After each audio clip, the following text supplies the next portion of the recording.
అన్న నమస్తే అన్న. నమస్తే అన్న. సో మాజీ మంత్రి గుడివాడ అమర్నాథ్ గారు వంగలపూడి అనిత గారి గురించి కొన్ని కామెంట్ చేశారు. కిలోల కొద్ది మేకప్ వేసుకుంటారు, ఎండకు వస్తుంది అంతా కూడా కారిపోతుంది, సున్నాలు వేసుకోవచ్చు అని ఇంకా చాలా అన్నారు. అసలు ఈ విధంగా మాట్లాడడం పట్ల మీ స్పందన ఏంటి? స్పందన ఏం లేదన్న. ముందుగా నేను కోరుకునేది ఏంటంటే గవర్నర్ గారు స్పందించాలి. గవర్నర్ గారు ఎందుకు స్పందించాలంటున్నానంటే మంత్రి, ముఖ్యమంత్రి, ఆ పదవులకు ఒక వాల్యూ ఉంది. ఆ వాల్యూ పోగొట్టేలాగా తయారవుతున్నారు రాజకీయ నాయకులు. మీరేం చేస్తున్నారు సార్? మీకు తెలుగు రాదా? నేర్చుకోండి అని కూడా అనాలనిపిస్తుంది. తెలుసుకోండి ఏం చేస్తున్నారు మీరు. ఇన్ని మాటలు అంటున్నారు వాళ్ళు. రీసెంట్గా రాంబాబు అని ఆయన అన్నాడు, ఆయన మాజీ మంత్రిగా చేశాడు. ఆయన అంట మొదలుపెట్టారు. ఆ పార్టీ వాళ్ళే అసెంబ్లీ సాక్షిగా ఎన్నో బూతులు తిట్టి కించపరిచారు మాజీ ముఖ్యమంత్రి గారిని, ఇప్పుడున్న ముఖ్యమంత్రి గారిని. మరి ఇన్ని జరుగుతుంటే గవర్నర్గా ఎందుకు స్పందించట్లేదు? మీ దాకా రావాలా అని అనుకోవద్దు సార్, మీరు స్పందించాలి. ఆ పదవులకైనా విలువిచ్చేలాగా చేయాలి ఇలాంటి వాళ్ళని. ఇలాంటి ఎదవాళ్ళు మీరు వదిలేస్తే ఇలాంటి వాళ్ళే మళ్ళీ ముఖ్యమంత్రులు అవుతున్నారు, ఏ అవుతున్నారు. బాధేస్తుంది మాకు. కంపల్సరిగా స్పందించాలి గవర్నర్ గారు ఈ గుడివాడ అమర్నాథ్ మీద. కంపల్సరిగా మేకప్ ఏం తెలుసు నీకు? మేకప్ గురించి నీకు మేకప్ గురించి ఏం తెలుసు? ఒక్కసారి వేసుకుని బయటికి రా. అరే నాయన, గొడుగు పట్టుకుని మేకప్ వేసుకునే వాళ్ళు గొడుగు ఎంత ఉంటారో తెలుసు నీకు? వెనకమాల ఒక గొడుగు పెట్టుకోవడానికి 4-5 ఉంటారు. ఏదైనా సినిమా షూటింగ్ల కాడికి వెళ్ళి చూడు, ఎవరు మేకప్ వేసుకున్నారు ఏందనేది తెలిసింది. గుడివాడ అమర్నాథ్కి ఒక్కటి చెబుతున్నా, ఆయనకు సంబంధించిన నియోజకవర్గంలో ఒక నల్ల రాయి ఉంటుంది, నిన్నగనగనగలాడుతూ ఉంటుంది నల్ల రాయి. ఎవడు దాన్ని చూసి వెళ్ళిపోతారు తప్ప దాన్ని టచ్ చేయరు. ఒకసారి పుణ్యాత్ముడు టచ్ చేసాడంట, దాని మీద చెయ్యేందుకు పెట్టాడా అనుకున్నాడంట. ఇప్పుడు ఆడి పరిస్థితి అట్లాగే ఉంది. కోడిగుడ్డు కోసం ఒక ఎగ్జిబిషన్ పెట్టి కోడిగుడ్డు మంత్రిగా పేరు తెచ్చుకున్నావు. అదే ఉంది కోడిగుడ్డు మంత్రి అని, దానిలో తప్పే ఉంది. నువ్వు విమర్శించు. నువ్వు హోం మంత్రిగా ఏం చేస్తున్నావు? మిస్సింగ్ అయ్యాడు 33,000 మంది, మీ పవన్ కళ్యాణ్ అన్నారు, ఏం చేస్తున్నావు అని ఒక్క క్వశ్చన్ అడుగుతున్నావా? లేకుండా నువ్వు ఆమెను అవమానించడం ఏంది? ఆమె పర్సనల్ విషయాలకు వెళ్ళడం ఏంది? ఆ మంత్రి అయ్యా గవర్నర్ గారు స్పందించకపోయినా మేము సామాన్యులను స్పందిస్తాం. అందుకే నిన్ను మీడియా ముందుకు వచ్చి బండ తిట్టులు తిడుతున్నాం. ఈ వ్యాఖ్యలకి పవన్ కళ్యాణ్ గారు కూడా రియాక్ట్ అయ్యారు. ఎట్లా అంటే, మీరు ఇప్పుడు ఏదైతే ఆమె ఒక హోదాలో ఉందో ఆ హోదా పరంగా వృత్తిపరంగా ఎన్నైనా విమర్శించండి, కానీ వ్యక్తిత్వంగా కట్టు గురించి బొట్టు గురించి మాట్లాడకండి, మనకు కూడా ఆడవాళ్ళు ఈ విధంగా అన్నారు. సో ఆయన వ్యాఖ్యలకి ఏం చేస్తారు? తెలుసు, ఆయనకి సినీ ఫీల్డ్ తెలుసు. ఆయన ఇంకా గట్టిగా స్పందించడం కూడా మామూలు వ్యాఖ్యలతోనే సరిపెట్టిన. ఆయనకు పదవి ఉంది, దానిలో ఎంత మర్యాద మాట్లాడాలి ఏందనేది ఆయన మాట్లాడుతున్నాడు తెలుసు. అది చాలదా? మరి ఆయన మర్యాదగానే మాట్లాడారు, మర్యాదగానే వార్నింగ్ ఇచ్చినట్టు అది. మరి ఇంకా పోలీసులైనా స్పందించాలి, ముఖ్యంగా గవర్నర్ గారు స్పందించాలి సార్. మంత్రి పదవులకు వాల్యూ లేకుండా పోతుంది సార్ ఇలాంటి వాళ్ళ వలన. అమర్నాథ్ గారు మీరు చాలా చక్కటి పేరు పెట్టుకున్నారండి. అమర్నాథ్ యాత్రకు వెళ్ళాలని చెప్పేసి మన వాళ్ళు ఎన్నో రోజుల నుంచి కలలు కంటుకుంటారు. అటువంటి పేరు పెట్టుకొని మీరు ఇటువంటి వ్యాఖ్యలు చేయడం అని చెప్పేసి చాలా శోచనీయము. మీకు చెప్పదలుచుకుంది ఒకటే, మీరు వైఎస్ఆర్సీపీలో ఉన్నారు, మాజీ మంత్రి, అటు జగన్ని సపోర్ట్ చేస్తూ ఇటు టీడీపీని కానీ జనసేనని కానీ తిట్టాలని చెప్పేసి అలవర్చుకుంటున్నారు కదా తప్ప మీరు మాట్లాడే మాటల్లో అర్థం లేదనేది మీకు కూడా క్లియర్ అర్థమవుతుంది. మేము ఇక్కడ ఏదైతే మేము కామెంట్స్ విన్నామో అవి విన్న తర్వాత మాకేమనిపిస్తుంది, మనుషులకే వ్యతిరేకంగా మాట్లాడుతున్నారు అనే పద్ధతి మాకు అర్థమవుతుంది. ఒక్కటి నేను చెప్పదలుచుకున్నానండి, మీ పార్టీలో కూడా లేడీస్ ఉన్నారు, వాళ్ళు మేకప్ లేకుండా బయటకు వచ్చారా ఎప్పుడైనా? ఏ ఫంక్షన్ కానీ, ఏ కార్యక్రమం కానీ, ఏ సభలో కానీ మేకప్ లేకుండా చేశారా? ఇప్పుడు మీరు ఎవరి గురించి అయితే చెప్పారో నేను కూడా పేరు తీయట్లేదు, మీరు కూడా పేరు తీయలేదు ఆమెది, నేను కూడా పేరు తీయట్లేదు. ఈమె ఎవరైతే చేస్తున్నారో ఆమె పెద్ద పోస్ట్లో ఉన్నారండి. మీలాగా ఓన్లీ మంత్రి పదవి కాదు, ఆమె పెద్ద పోస్ట్, క్లియర్గా మీకంటే పెద్ద పోస్ట్ ఆమెది. అంత పెద్ద పోస్ట్లో ఉన్నప్పుడు ఎంతోమంది కెమెరాలతో ఫోటోలు తీస్తుంటారు. అలా ఫోటోలు తీసినప్పుడు కాస్త బాగుండాలని చెప్పేసి ఆమె మేకప్ వేసుకుంది. అందులో తప్పేముందండి? మీ భార్య కూతుళ్ళు మేకప్ లేకుండా బయటకు వస్తారా? ఒక్క మాట దీనికి జవాబు చెప్పండి. ఆ తర్వాత ఆమె గురించి మీరు కామెంట్ చేయండి. పేరు తీయదు అనుకుంటున్నాను. అంటే ఎండకు వస్తే ఆ కిలోల కొద్ది మేకప్ అంతా కరిగిపోద్ది, దాన్ని తీసి గోడలకి సున్నాలు వేసుకోవచ్చు అని చెప్పేసి కూడా చాలా వ్యంగ్యంగా మాట్లాడారు. సో దీనికి కళ్యాణ్ గారు కూడా రియాక్ట్ అయ్యారు అన్నమాట. అంటే మీరు వృత్తిపరంగా ఎన్నైనా విమర్శలు చేయండి, కానీ వ్యక్తిత్వంగా తన కట్టు గురించి బొట్టు గురించి మాట్లాడొద్దు అని చెప్పేసి చాలా కరెక్ట్ చెప్పారండి పవన్ కళ్యాణ్ గారు. ఇక ఆయన ఎప్పుడు కూడా ఏ కామెంట్స్ కూడా పట్టించుకోడు. ఈవెన్ ఆయన మీద వచ్చిన కామెంట్స్ కూడా ఆయన జవాబులు ఇవ్వరు, వదిలేస్తారు అంతే. వాళ్ళ పని వాళ్ళు చేసుకుంటుంటారు, నాకు కావాల్సిన అభివృద్ధి అని చెప్పేసి పోతుంటారు. ఇక్కడ కూడా ఆయన క్లియర్ ఏమన్నానంటే, వ్యక్తిత్వంగా చేయకండి, పనిపరంగా ఏదంటే చెప్పండి. ఆమె చేయకపోతే నేను చేపిస్తాను అనే విధంగా చెప్పిన ఆయన తన పని తాను చేసుకుంటూ తన వాళ్ళతో పని చేయించే వ్యక్తి.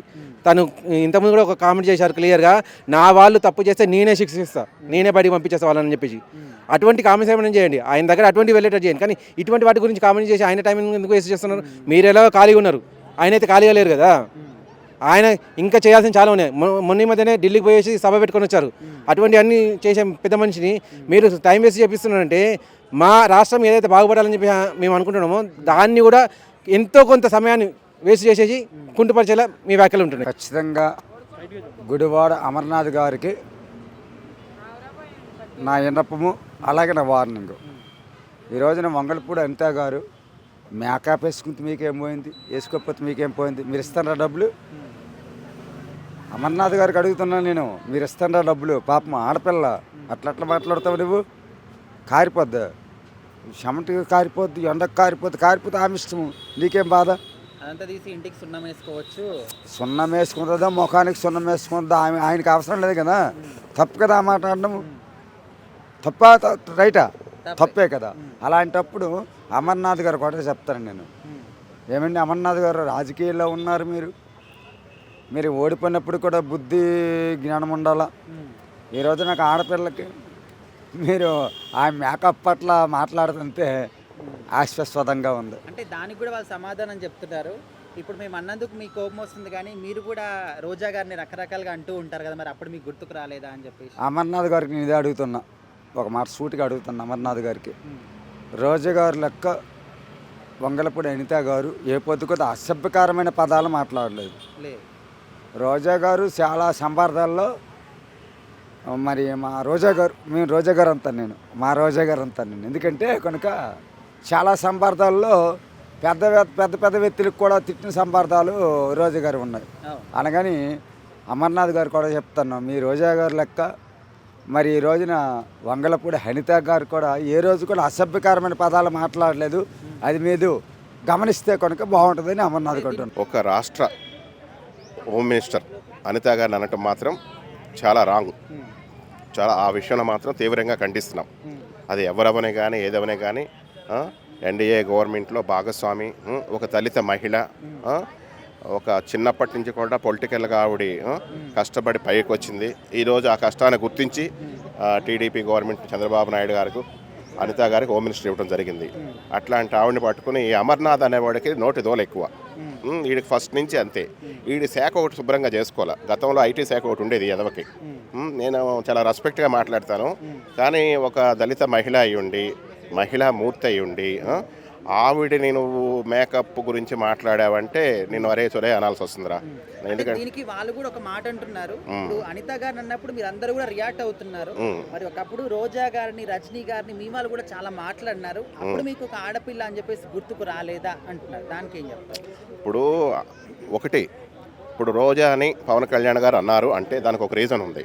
ఎందుకంటే ప్రతిరోజు మనం ఒక దేవుణ్ణి ఎలా దండం పెట్టుకుని మనం లెగుస్తాము, అలాగే దేవుడిని తలుసుకుని ఎలా పడుకుంటాము, అలాగే పవన్ కళ్యాణ్ గారి నామస్మరణ లేదే రోజా బతకలేదు నాకు తెలిసి. ఎందుకంటే ఎక్కువ కాలం రోజా పవన్ కళ్యాణ్ గారు తలిస్తేనే రోజాకి కొంచెం ఆయుష్ పెరుగుతూ ఉంటుంది, ఆ టైపు. అందుకని దాని విషయంలో ఒకసారి స్పందించాడు ఆయన. అర్థమైందా? మిగతా వాళ్ళని ఎవరిని అనలా, నాకు తెలిసి ఎవరిని అనలా మేకప్ విషయాల్లో. వాళ్ళు నార్మల్ వ్యక్తులు వాళ్ళు వీళ్ళని అంటున్నారు, వాళ్ళని అంటున్నారు. ఎందుకంటే ఒక హోమ్ మినిస్టర్ హోదాలో ఉన్న ఆవిడ యాక్షన్ తీసుకుంటే అరే మీ పార్టీ మొత్తం జైల్లో ఉండాలి వాడు. అట్లాంటి పరిస్థితిలో మీ పార్టీ ఉంది. ప్రతి ఒక్కడో తప్పు చేసినోడు, తప్పు చేయనోడు ఎవడు లేడు. అర్థమైందా? ఎన్డీఏ గవర్నమెంట్ సీరియస్గా యాక్షన్ తీసుకుంటే మొత్తం జైలు శిక్షలు అనుభవించాల్సిన వాళ్ళు. ఇప్పుడు ఈ వ్యాఖ్యలకి పవన్ కళ్యాణ్ గారు కూడా రియాక్ట్ అయ్యారు. ఎట్లా అంటే మీరు ఆమె వృత్తిపరంగా ఆమె ఏం చేస్తుంది, ఏం చేయట్లేదు దాని గురించి విమర్శించండి, అడగండి, కానీ వ్యక్తిత్వంగా వెళ్ళేసి కట్టుబొట్టు గురించి మాట్లాడడం తప్పు అని చెప్పేసి అన్నారు. ఆయన మాటలకి మీరు ఏం చెప్తారు? వీళ్ళు ఏంటంటే వృత్తిపరంగా కానీ పరిపాలన పరంగా కానీ మాట్లాడడానికి వీళ్ళకి హక్కు లేదు, రైట్స్ లేవు. ఇప్పుడు ఎన్డీఏ గవర్నమెంట్ ఏం హామీలు ఇచ్చిందో అవన్నీ చేస్తుంది. అవి కాకుండా ఇంకా చాలా చేస్తున్నారు. ప్రజలకి, ప్రభుత్వానికి, విద్యార్థులకి, ఉద్యోగులకు కానీ, వ్యాపారస్తులకు కానీ చాలా ఎన్డీఏ గవర్నమెంట్ చేసుకొస్తుంది. అర్థమైంది? వీళ్ళు ఏంటంటే ఫస్ట్ నుంచి కూడా ఈ పార్టీకి ఉన్నదని వ్యక్తిగతంగా టార్గెట్ చేస్తారు. ఇప్పుడు పవన్ కళ్యాణ్ గారు ఏం చేశాడు? వాళ్ళకి ఏమైనా చేశాడా? తెల్లారలగితే పవన్ కళ్యాణ్ అంటారు. ఎందుకంటే పవన్ కళ్యాణ్ తప్పుకుంటే మనం అధికారంలోకి వచ్చేయచ్చు, పవన్ కళ్యాణ్ రెచ్చగొడితే ఇలాగా. పవన్ కళ్యాణ్ 15 ఏళ్ళు కాదు కదా, 20 ఏళ్ళు కాదు కదా, ఆయన చాలా స్ట్రాంగ్ అయిపోయాడు. ఒక మాట ఇచ్చాడంటే ఆయన అది నిర్ణయించుకుంటాడు అన్నమాట పక్కాగా. అలాగే జగన్ని అధగ పాతాళానికి తొక్కుతానన్నాడు, తొక్కాడు. అర్థమైందా? అట్లాంటిది ఆయన ఏది అన్నాడో అది చేసి తీరతాడు, అదొకటి గుర్తుపెట్టుకోండి. అసలు ఎందుకు అదంతెందుకు ఆంధ్ర రాజకీయంలో ఇలాంటివి ఉన్నాయి.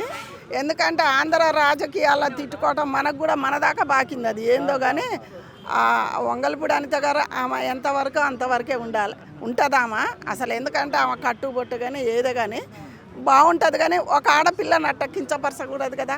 అది ఎంత తప్పు, ఆమె ఒక మినిస్టర్ కదా. మరి అలా అనొచ్చా? మరి అట్టంటే రోజా ఉంది అనుకో, రోజాని ఎవరన్నా అన్నారా ఇంత మేకప్ అంత మేకప్? రోజా ఎన్నో బూతులు మాట్లాడింది, ఆయన సహించారు, ఎవరు మళ్ళీ తిరిగి ఆమెను అనలేదు. అందు గురించే తెలంగాణ కానీ ఆంధ్ర కానీ బూతుల్లో రాజకీయం చేయకూడదు అసలు. ఎందుకో మరి ఆంధ్ర వాళ్ళకి అట్ట ఉన్నది. అమ్మ, ఈ వ్యాఖ్యలకి పవన్ కళ్యాణ్ గారు కూడా రియాక్ట్ అయ్యారు. ఎట్లా అంటే మీరు ఆమె ఏ వృత్తిలో ఉందో ఆ వృత్తి పరంగా పనులు చేస్తుందా లేదా దాని గురించి అడగండి, విమర్శించండి, కానీ ఆమె ఏ చీర కట్టుకుంది, ఏం బొట్టు పెట్టి, ఇదంతా మీకు అవసరం లేదని చెప్పేసి అన్నారు. దానికి మీరు ఏం చెప్తారు? పవన్ కళ్యాణ్ కరెక్ట్ అన్నది. అవును, ఆమెకి ఇప్పుడు ఒక పదవి ఇచ్చారు, దాంట్లో ఏదన్నా మీకు లోటుపాటు చేసినప్పుడు ఆమెను విమర్శించాలి, నిందించాలి. కానీ ఆమె ఒక ఆడపిల్లని పట్టుకొని కట్టుబొట్టు మేకప్ గురించి యాదవాళ్ళు అయితేనే మాట్లాడతారు, మంచోడు మాట్లాడతారా? అంటే నీ ఇంట్లో కూడా ఒక ఫ్యామిలీ ఉంది కదా, నీకు ఒక బిడ్డ, భార్య, కోడలు అందరు ఉన్నారు కదా. అలా ఆమెను అనకూడదు. అది చాలా గింత తప్పు కాదు, పెద్ద తప్పు. అది ప్రజలే బుద్ధి చెప్పాలి వాళ్ళకి. ఎందుకంటే ఆ రోజు రోజాని కూడా ఇప్పటికైనా రోజాని వాళ్ళు అన్నా నేనేమంటా అంటే అరే బూతులు తిట్టుకోకూడదు. బూతులు తిట్టుకుంటారా? మన బూతులు తిట్టుకున్నానికైనా గెలిచేది? మన పార్టీలు బూతులా? విమర్శించుకోవాలి ఏదన్నా నువ్వు నేనని. మన తెలంగాణ దాకా బాకింది వాళ్ళు చేయబట్టి, మన తెలంగాణ వాళ్ళు కూడా నేర్చుకుంటుర్రు. అలా కాకుండా ఆమె అన్నది వంగలపూడి అనిత అన్నది చాలా తప్పు, అది పొరపాటు. ఆయనకు పిల్ల ఉన్నోడైతే కరెక్ట్గా మాట్లాడాడు, వాడు అవసరం వస్తే ఆమెకు సారీ కూడా చెప్పాలి. ఇది చాలా ప్రతి ఒక్కళ్ళు ఆంధ్ర వాళ్ళు ప్రతి ఒక్కళ్ళు ఖండిస్తారు. ఆమె చేసే పనిలో ఏదన్నా లోపం ఉండి చేయలేదనుకో దానికోసం క్వశ్చించండి. అసలు కట్టుబట్ట గురించి ఆడబట్ట చింగడైతేనే అలాంటివి అడుగుతారు, మంచోడైతే అడుగుతారా? ఒక ఆమెని పట్టుకొని అడగొచ్చా? అది ఎంత తప్పు. పవన్ కళ్యాణ్ గారు అన్నది కరెక్టు. ఆమె ఏదన్నా పొరపాటు చేస్తే మీరు నిందించాలి, కానీ ఒక బొట్టు కాడికి మేకప్ అంటే రోడ్డు మీద రోడ్డు మీద తిరిగే పిల్లలు కూడా మేకప్ కిలో వేస్తుండే. మరి వాళ్ళ దాంట్లో ఉండే ఆడోళ్ళు లేరా మేకప్? ప్రతి ఒక్కళ్ళు వేస్తారు. ఆమె మేకప్ కూడా అంతగానో ఆమెకు కనిపించదు. ఒక మాట చెప్పాలంటే ఆమె బొట్టు ఒకళ్ళ నెత్తి ఇలా ఉంచుకొని వస్తుంది, కానీ ఆమె కట్టు బొట్టు పంజాబ్ డ్రెస్సు ఆమె మట్టుకునే ఉంటుంది. అవతల వాళ్ళు మట్టుకుండ్రాలేరా, నీ వాళ్ళు మేకప్ ఎత్తరా ఏరా, మీ ఇంటోళ్ళు కూడా. అదొక్కటి ఆలోచించి మాట్లాడుకుంటే బాగుంటుంది. ఆలోచించిన ఆయనకు ఒక ఆడపిల్లల గురించి అలా మాట్లాడకూడదు. ఏదనంటే మీకు దమ్ముంటే ఎదురెదురు మాట్లాడుకోవాలి, కానీ ఒక ఆడపిల్లని అలా అనొద్దు. అలా అన్నప్పుడు మీరు మా ఇంట్లో కూడా ఆడపిల్ల ఉంది, నేను కూడా పుట్టింది ఒక ఆడ మొగకే అని ఆలోచించి మాట్లాడితే బాగుంటుంది. ఇలాంటి సంస్కారహీనుల్ని సంస్కారవంతంగా మార్చాలనుకోవడం మన తప్పే. ఎందుకంటే మనం సంస్కారవంతంగా మార్చాలని 151 నుంచి 11కు తీసుకొచ్చినా ఇంకా వీళ్ళు మారలేదు. మరి ఏం చెప్పాలి ఇలాంటి నీచుల గురించి? ఇప్పుడున్నటువంటి పరిస్థితిలో మేకప్ అనేది సర్వసాధారణం. మన తల్లి అయినా, మన చెల్లి అయినా, మన భార్య అయినా, మన బిడ్డలైనా మేకప్ లేనిదే బయటికి రావట్లేదు. ఎందుకంటే సూర్యుడి నుంచి కాపాడుకోవడం గురించి, ఎండ నుంచి కాపాడుకోవడం గురించి కానీ, లేకపోతే ఆరోగ్యం గురించి కానీ ప్రతి ఒక్కరూ ఆడవాళ్ళు ఇప్పుడు చేసుకున్నటువంటి మేకప్ అనేది సర్వసాధారణం అయిపోయింది. కానీ దాన్ని వ్యంగ్యంగా మాట్లాడుతూ ఏం మాట్లాడాలో తెలుసుకోకుండా, కనీసం రాష్ట్రంలో